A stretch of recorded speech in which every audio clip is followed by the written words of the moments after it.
嗨，我是米娅，今天给大家开箱一下我新做的一套手工水彩颜料，春季限定色。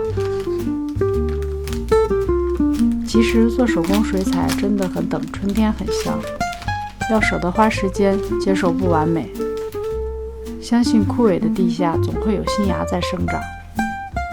如果你也喜欢这样的春天，这些颜色，或许我能陪你把这个季节的温度留在纸上。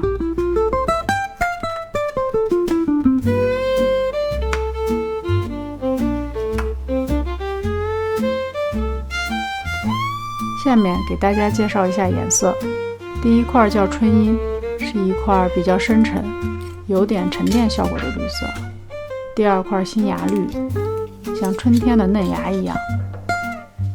第三块浅翡桂，是一块暖色调的绯红色。如果想要淡淡的效果，一定要少蘸取，多加水。最后一块寻光礼赞，是一块珠光水彩。转动画面时，你会看见一些亮片的细闪。